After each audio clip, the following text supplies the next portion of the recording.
Assalamualaikum warahmatullahi wabarakatuh. Rabbi shrah li sadri wa yassir li amri wahlul 'uqdatam min lisani yafqahu qawli. Asyhadu an la ilaha illallah wa asyhadu anna Muhammadar Rasulullah. Pertama-tama, marilah kita ucapkan puja dan puji syukur kehadirat Allah Subhanahu wa taala yang telah melimpahkan rahmatnya kepada kita semua sehingga pada hari ini kita masih diberikan kesehatan dan nikmat iman. Tak lupa sholawat serta salam tetap tercurahkan kepada junjungan kita Nabi besar Muhammad SAW yang telah menuntun kita ke jalan yang benar, yaitu dinul Islam. Teruntuk kedua orang tuaku yang sangat aku sayangi dan juga Bapak Kepala Sekolah beserta guru-guru SMP Muhammadiyah 1 Gresik yang saya hormati. Tak lupa teman-temanku yang berbahagia. Pada kesempatan kali ini saya akan menyampaikan kultum dengan tema bakti kepada orang tua. Di dalam Al-Quran, bakti kepada orang tua sudah banyak disebutkan. Seperti yang ada pada surat Al-Isra ayat 23, yang artinya, dan Tuhanmu telah memerintahkan agar kamu jangan menyembah selain Dia, dan hendaklah berbuat baik kepada ibu bapak.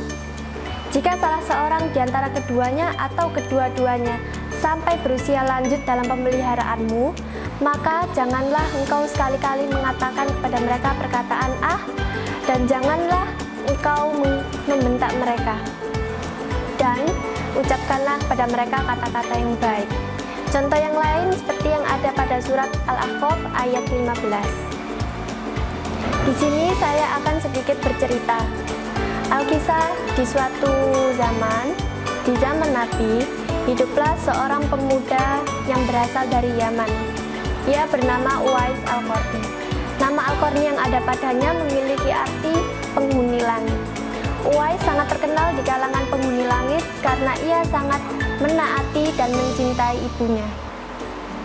Uwais memiliki penyakit sopak, yaitu bentol-bentol di kulitnya. Ia hanya tinggal bersama ibunya yang juga buta dan lumpuh. Uwais dan ibunya hidup serba kekurangan. Akan tetapi, Uwais selalu berusaha untuk memenuhi setiap keinginan ibunya.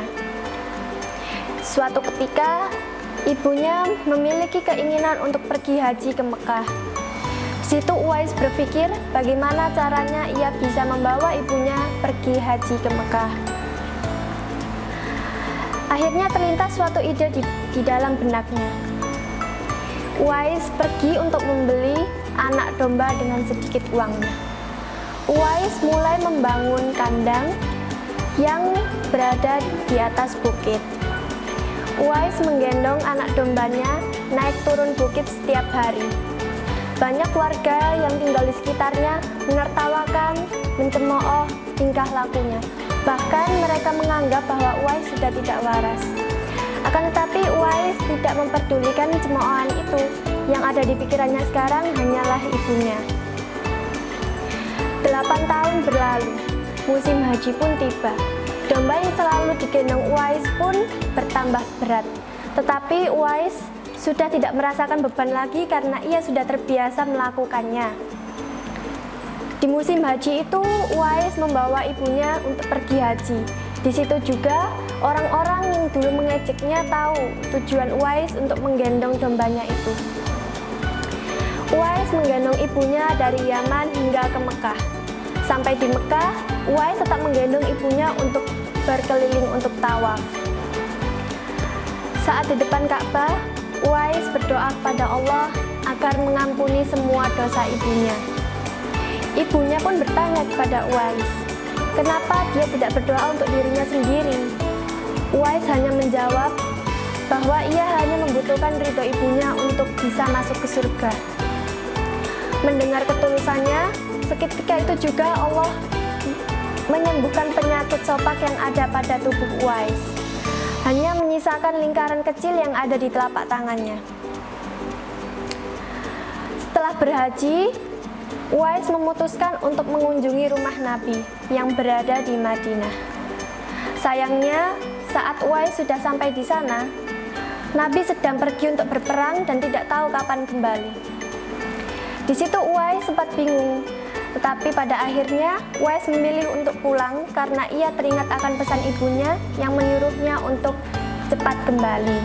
Uwais hanya menitip salam untuk Nabi. Selepas Nabi pulang dari perang, Nabi menceritakan kisah Uwais kepada para sahabatnya.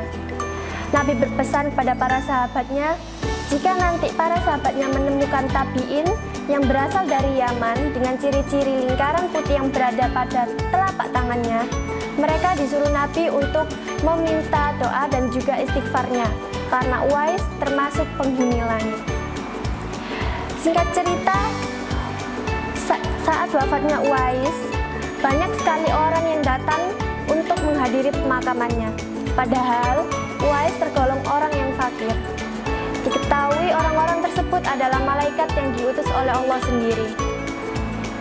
Jadi teman-teman, tidak perlu cara yang sulit untuk kita agar bisa memasuki surganya Allah. Cukup dengan berbakti kepada kedua orang tua kita saja, itu sudah bisa mengantarkan kita masuk ke surganya. Bahkan kita bisa dikenal oleh para malaikat Allah. Apalagi di masa pandemi yang sekarang ini, kita yang biasanya bersekolah dari pagi hingga sore atau yang bekerja tidak kenal waktu, sekarang kita semua bisa melakukan itu di rumah saja. Jadi kita bisa bersekolah sambil membantu ibu kita mengerjakan pekerjaan rumah misalnya. Intinya kita harus memanfaatkan waktu dengan keluarga kita sebaik-baiknya. Jangan sampai ada yang terbuang sia-sia ya. Nah, begitulah sedikit yang bisa saya sampaikan. Dan kolami wa maesturun. Jika ada salah-salah kata mohon dimaafkan. Wassalamualaikum warahmatullahi wabarakatuh.